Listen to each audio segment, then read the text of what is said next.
In an attempt to improve these podcasts, I bought some smart water. That stuff doesn't work anything like you think it would.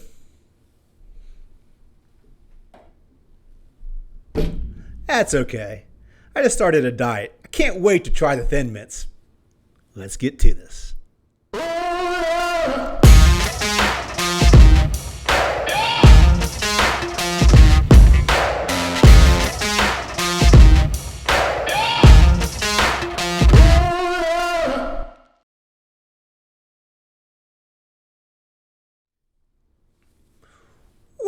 Welcome. I'm your confused, passionate, and not so humble host, Eric Wilson.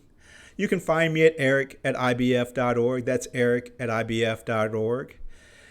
So we're way past the 6-month point at this point, so you pretty much know what you're getting now. There's no surprises. We still have Arkiva on board, your one-plan S&OP software solution. I want to thank them for being our sponsor. Today, I want to get right to the topic. Last week, time we're filming this, we did a financial planning and forecasting conference for IBF. It was a great conference. 3 days, great material, some great subject matter experts. There was one speaker got a lot of buzz. Talked about a combination strategy of really looking at segmentation, service level agreements, and KPIs inside your IBP or S&OP process to really drive a better plan. I wanted to bring her on because one of the things that Lori stood out to me was setting expectations for the first 6 months of an S&OP implementation.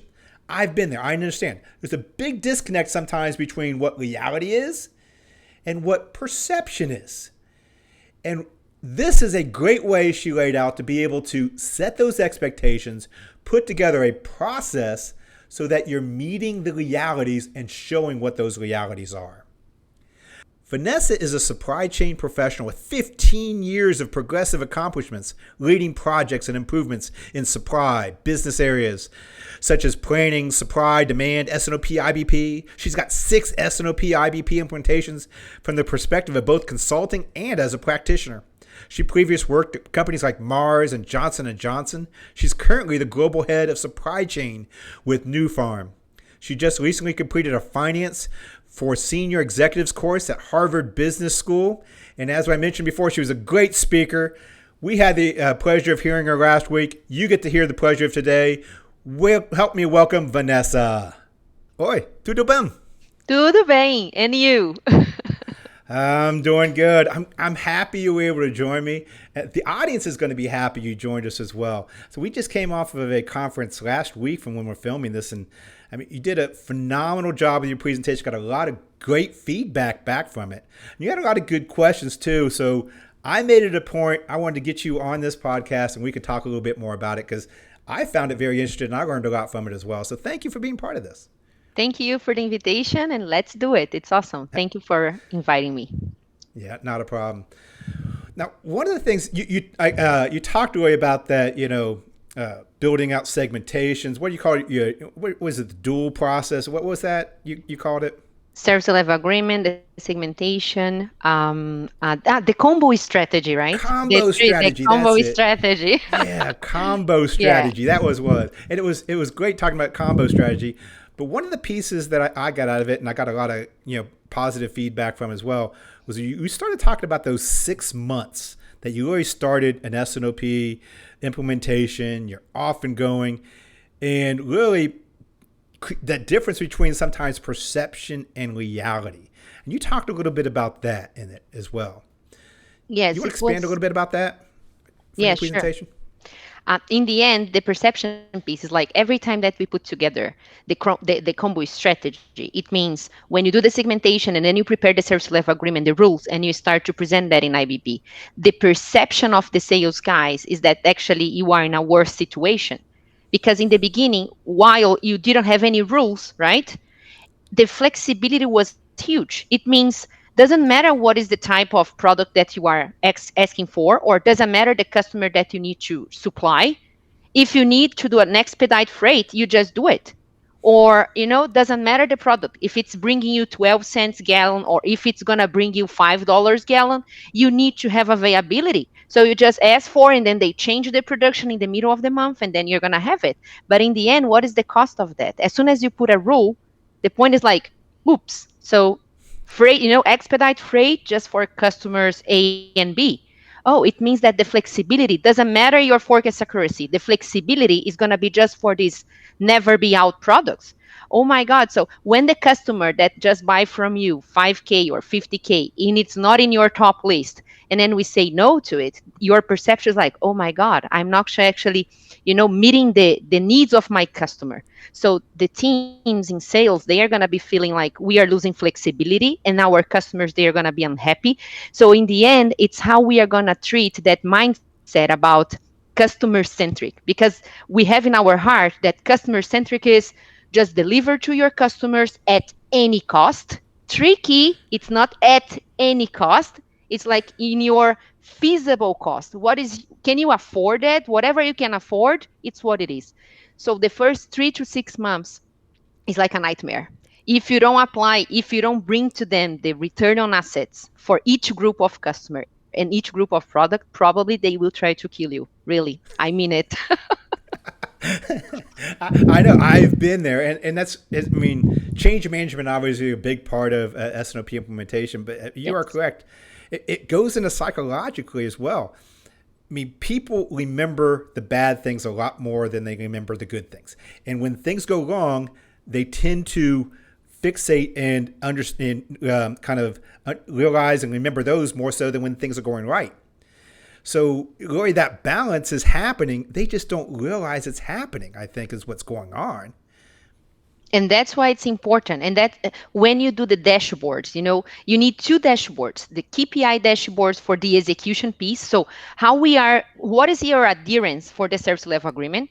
And also in the IBP. Why? Because if you measure both of them, you're going to understand how you are executing the service level agreement. It means the violations. How many violations are you getting per month? So are you following the MPS? Are you following the OTIF? Are you asking for 1,000 exceptions? And it's nice because in the service level agreement, we are going to have the rules talking about, okay, if I need an exception, how should I do? And we need to measure, because sometimes the exception is going to be 90%. So if it's 90%, you are not applying your service level agreement. So your results in the IBP piece, in the planning piece, not going to be that good. So that's why it's nice to have two dashboards, one for the SLA adherence and the other one IBP, the basic KPIs that we know. And then you're going to see your OTIF is going to increase. It's impossible not to. Your inventory is going to reduce. Impossible not to. And your GM, it's going to increase as well, because you are going to be focusing only in the products that are never be out or very profitable and easier to predict. And also you're going to, any allocation that you need, top customer, top customer, top customer. So the payment terms, and also, the gross profit, let's say, it's going to be better. Yeah. So real quick to catch everybody up in the audience. When we're talking about that combo strategy, I mean, I got the pleasure of hearing your presentation live, and hopefully people can go back and check that out as well. People may have missed it, but the combo strategy. You want to give us a high level overview of exactly what that combo strategy is, then, so then people Yes. can understand what we're talking about here. Yes, it's exactly like Xfinity. Remember when you move to Illinois and say, hey, my friend, can I add some internet and only HBO channels? They say, no, you need the TV channels. Like, oh my God, okay. So if you get one, you need the three of them to make it work. And then the combo strategy is exactly the same. Do the segmentation first, number one. And when I say segmentation, I know everybody thinks about ABC. Yes, my friend, is ABC plus the customer segmentation and plus the product segmentation. So what is the difference between them? One is inventory, how we are going to actually make flexible how supply plan is providing the products to your sales teams. The second one is how you are going to prioritize your customers. I know people, they feel like, oops, all my customers, they are important. I agree, but apply the return on assets and make sure which are more important than the others. And then the third one is product. When we talk about marketing, my friends, how can you help me here? What is our brand strategy? So you make sure that you are actually connecting the brand strategy, the customer prioritization, and what is the flexibility that you're going to give by group of SKUs in your company. So the combo strategy, the So that's the segmentation, segmentation. So what's the other side of the equation then service for us? level, service level agreement. It's very That's your important to SLA. understand. Yes, the So SLA. when she says SLA, she's talking about service level agreements. What she's talking about. Exactly how we are going to combine the level, the service level between supply planning and sales. And the third one, it's IBP.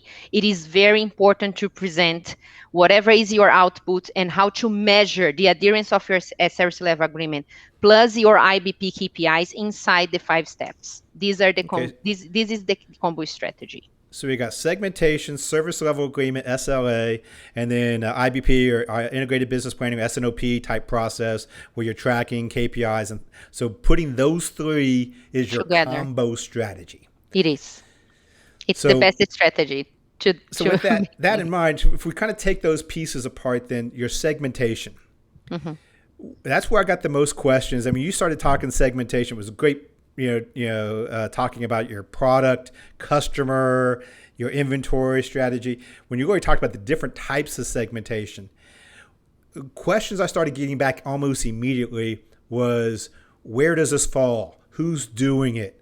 How often do you do it? Those type of questions. So my question to you is, where does it fall? How often do you do it? Where is it being done? Okay, so the person that is gonna do it, it's like you can think about a tripod, right? So it's gonna be your supply planner plus your demand planner plus your finance business partner. So the three of them, they need to come with the data and they need to classify based on predictability, also profitability, all the SKUs that you have in your company right now. So this is who should be doing that, right? So after that is where, right? Where is it Yep. gonna be done? Yep. Okay, this I don't know if this is the question, but we are doing this in Excel, but it could be done in Tableau as well. It's more of so, which is great. I mean, that's great. I shouldn't have cut you off because I want to hear more about that as well. So keep that in mind because I do want to hear about how you're doing it. But what meeting is it? Part of your product review, demand reviews? Is it a external process that's going It's an outside of? external process. Okay. It's a parallel process. Actually, not a parallel. It's a feeder process for IBP, right? So you're gonna prepare this out of the process as a working session. After the working session is done, inside IBP, you are gonna measure and you're gonna track all the process and all the KPIs that are related to your service level agreement in the 5 steps. So, for example, if you are in step 1, the PMR, you should track your brand profitability based on the segmentation that you have done before out of the process.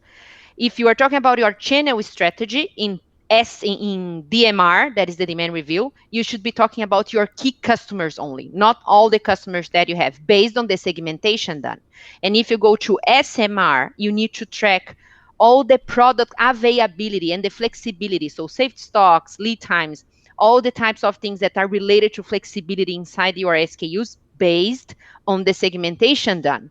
So every track and the way we are going to measure and perform for year to go, it's going to be based on the process done out of the IBP process. Okay. So once again, some acronyms, explaining it for some of the audience, people like me. PMR, looking at product management review, Yes. which is your first step, which is DMR. that's what IBF talks about as well. Then you had your demand management review. And for just the product management review is you're focused on your brand, Yes. is what you said. Yes. And then the DMR, which is your demand management review, you're focused on channel. Channel and customer, yeah. And then you said SMR, which is your supply management review. And what were you focused on there? Product availability regarding exactly the segmentation that you have done before. Okay. And then in IRR, right? Which is an executive review type of thing, yes. The reconciliation, the finance reconciliation review, let's say like that. Mm-hmm. You can see exactly your return on assets based on each group from the segmentation and also how we are progressing. So today is the picture of your OTIF, your inventory, and whatever are your violations and your GM per SKU or per item. So after 3 months, how we are tracking against that. After 6 months, how you are tracking against that. And when you talk about how often it should be done, it depends. Some companies, if you are seasonal, it would be very good to be done twice a year. So you can get off season and peak season. If you are not and you believe that you are okay, you could run once a year. So you need to redo the whole process again. And I would not actually recommend to do more than one per quarter. I think it's too much because we need some stability. And remember, as soon as you start the service level agreement the way it is, the noise will come. So imagine if you change it every quarter. Maybe it's not going to be that well accepted. So it's good to understand we need some stability as well. Okay.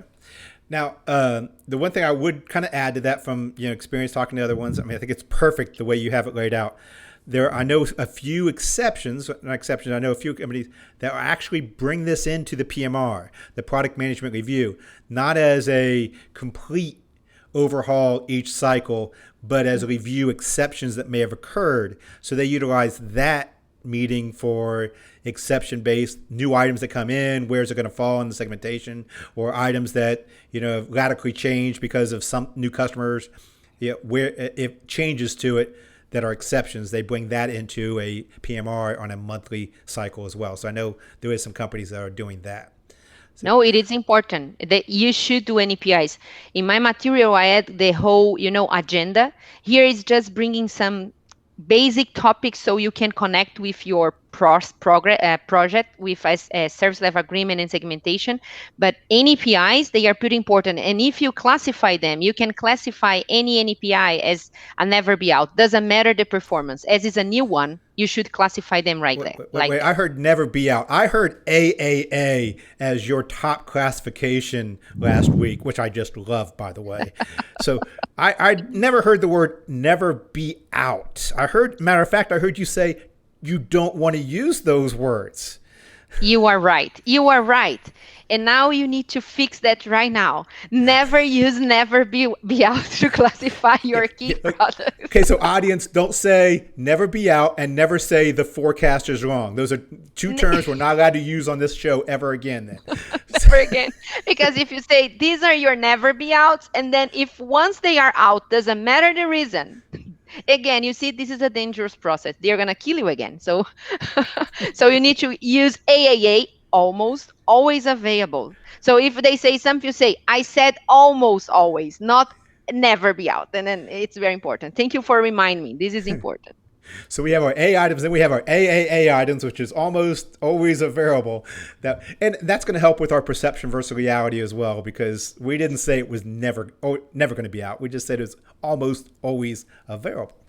Yes, good. So then we have the segmentation. The next piece of your trifecta or combo strategy is your service level agreements, your SLAs type situation. Yes. Now, you have a strict adherence as far as having them in place, which is great. And I think some people probably should learn from that. What's the advantages and what's the need of having service level agreements then?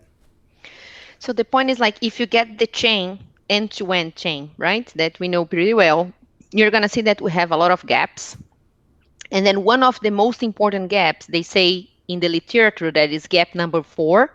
It means what is the expectation versus whatever you are promising to your customer. When we say that, it looks so simple, looks like, come on, this is so basic. It is so basic and silly and cliche, and you can give all the adjective that you would like to, but the point is that we don't do that pretty well. As an overall, we don't do that pretty well. So when you do a service level agreement, you're going to make sure that whatever you are promising, you are delivering. And why? Because sometimes if you know whatever is your AAA, almost always available product, you're going to promise to your customer, hey, yes, this one, whatever it comes as an execution order, whatever it comes that you need a upside, or whatever you want to actually an expedite freight, yes, we can do it. But this group here, guys, let's just make sure that you tell your customer that it's just in a month, or that it's just gonna happen, with a normal freight, or maybe that's, you are not priority and maybe in 3 months. So actually, I was trying to buy 3 bicycles, and then we have been in a store, and the guy said, Vanessa, I don't know what is happening. Everybody wants now to ride a bicycle because the springs are here. The springs is here. So why don't you go to another store? Because if you buy from me only in 3 months. So it's how it should be, right? It's the peak season right now. So if we promise to them exactly what we can deliver, another example is like they come with this as soon as possible orders. So it's nice to have as soon as possible orders, but if you tell your customer, hey, my as soon as possible orders is 24 hours, or my as soon as possible orders is 2 weeks, he's gonna be okay. So just promise whatever you can afford. So SLA, it's equal to no blame games, because we whatever goes wrong, we are gonna say, oh yes, I know, we were just following the rules, and it went wrong, but we know, so that's okay. So this is very important. Gap number 4: expectation versus promise with your customer.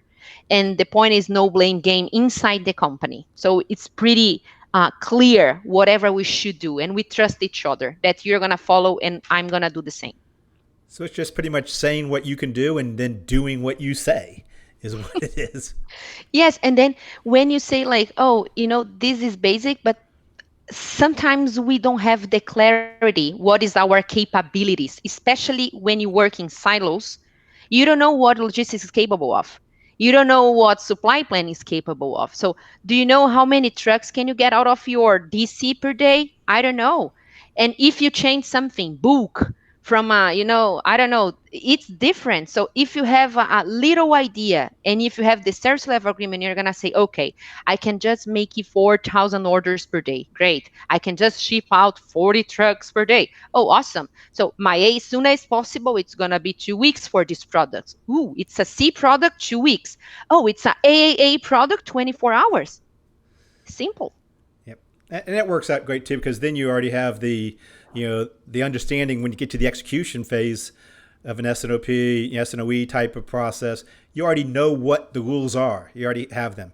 And the last piece then you had in your IBP S&OP was the tracking and reporting, which was, I think, was very important from the perception versus reality, because that shows what the reality is.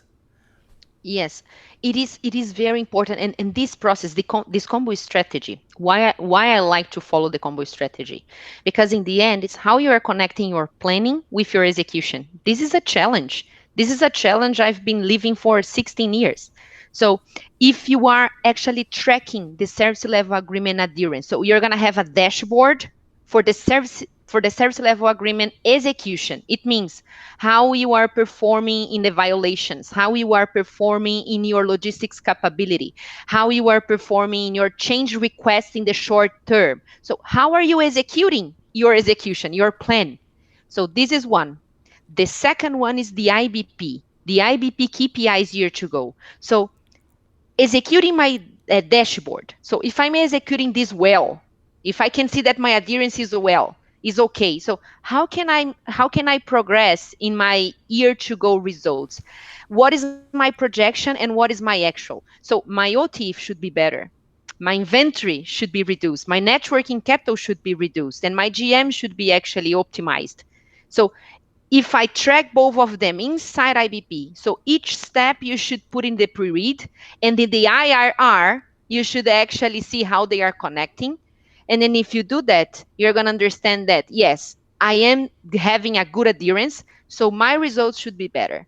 So the connection between these two, and if you have the discipline to report and track every cycle in the IBP process, there is no doubt that you're going to get quick wins like that. Also, that you're going to improve your KPIs of service level to the customer. Okay. Well, we've got time for probably one more question. Okay. And so my question would be, I mean, it's great. I want to do all three. And it's okay when you're setting up a process, make sure you have these things in place. A big portion of our audience right now already has S&OP processes, not running fully like they want to. They may not have all three pieces in place. Which one do they start with, or how do they get to where they're going? What's the first step they need to take? Remember that I said ABC, D2C, O2C? Yes. So if you have at least the forums, so if you have at least a meeting that you can discuss supply, demand, the S&OP, at least consensus meeting, right? This is a first structure step. And also, if you are able to do an inventory management process following 6 steps that I have presented before, If you have these two in place, go for the segmentation. If you do the 3 segmentations, at least the database you're going to be available. And you can have, for example, discussions with the different groups. If you don't have the full IBP in place, talk to marketing, talk to sales, and you can have a parallel process that you guys can track that. So you don't need to have the full IBP running to start this one. If you have in place at least one meeting of IBP, the consensus one, whatever, and if you have at least the management of your inventory, it means that you have the whole database to prepare the segmentation. Step number 1, segmentation. There you go. Perfect. Gave people a great starting point. Gave some people some great information, some things to strive towards. So I think, as equal as last week's presentation was, people may have missed. I think they got a lot of value out of today. So thank you very much. Thank you, Eric. It was great. And if you need to talk more, guys, just let me know. Yes. And hopefully I'll be able to see you at a conference coming up. We do a lot of them. Hopefully I actually get you out of a virtual world and actually to a physical conference in the future. Yes, I hope so. I miss that as well. All righty. Talk to you soon. Talk to you soon. Bye-bye. Ciao, ciao. Ciao. As I said, that great insights there. Wish you could see the whole presentation. There's great insights in the entire presentation. Actually, the whole conference had good insights and good speakers. I don't have a lot to add to this like I usually do. The only thing I can say, if you're looking at really trying to set the expectations, you're trying to really define that first 6 months, what I could recommend would be, number 1, gain buy-in. Gain buy-in from executives. You have not just sponsorship, you have to be fully supportive, but gain buy-in from other people that's involved as well. Get that buy-in, continue to get that buy-in all the way through the process as you get through the 6 months. Check on them. Is it meeting your expectation? Why not? So actually have those conversations. You start where you can get some wins. She mentioned the segmentation as the first approach. Wherever you can find some quick wins inside your organization, start and get those quick wins. Gets people on board, lets people know that there's advantages of doing an S&OP process and they're contributing to the success. Find those quick wins and start off where you can get some quick wins. Change management is an ongoing process, but it's very, very important in an S&OP, IBP, whatever you want to call it, BEP, whatever kind of implementation. Choose your acronym. We love our acronyms here. You can hear her speak. We love our acronyms. Choose your acronym. Whatever it is, consider change management as a critical first piece in any implementation and then ongoing. Set up a change management strategy and then build from that. Consider outside help. That's a great way for the first few months, not only setting up an S&OP process, but after it gets going, to really help ingrain it in the day-to-day processes, the monthly process, but also to get buy-in as well. I always say a lot of times an expert is that person that lives more than 100 miles away. I've been in organizations where I knew what I was doing. I'm not, because a lot of times I don't know what I'm doing. I'll admit it. But I knew what I was doing in implementing these. But at the same time, with me being in that position, working in that organization, a lot of times just bringing somebody else in to say the same things you are helps with buy-in, helps with acceptance. It helps getting you past the hurdle and understand exactly what, somebody else coming in, bringing me in and having a conversation with executives. I can tell them the truth. I can tell them maybe what they don't want to hear from you. I can tell them and they may listen to it from somebody else. The expert's the one that lives 100 miles away. Consider outside help. There's a lot of great organizations out there. IBF will help you out. Find me at Eric at IBF.org. There's a lot of great other organizations out there that will help you with the implementations then as well. And then the last piece of advice, the biggest thing we learned through the COVID, IBF did a lot of research through COVID companies and found the companies that were best positioned, the ones that succeeded the most in the S&OP processes through COVID, actually, had the least amount of disruptions. They had 3 basic things in common. It boiled down, no matter who it was, you can boil it down to these 3 things. Very simple. Collaboration, communication, transparency. Internally and externally, they communicated. They collaborated with customers and suppliers. They communicated what was going on. They were transparent about what they knew and what they didn't know. If you want a successful S&OP process in those first 6 months, collaborate, communicate, over-communicate, be transparent. This is what's happening. This is why it's happening. This is what we knew was going to, this is what we don't know. This is what we're figuring out. Transparency works. Communication, collaboration, and transparency. That would be the biggest advantage to be able to get past those first 6 months. Well, hopefully this met your expectations. I am Eric. You can find me at eric@ibf.org. That's eric@ibf.org. Our sponsor is Arkiva, your one-plan S&OP software solution. I'm actually can't wait to go eat my box of Thin Mints and see how much weight I can lose. So with that, in the immortal words of Eric Wilson, IBF On Demand Podcast, don't forget, wash your hands.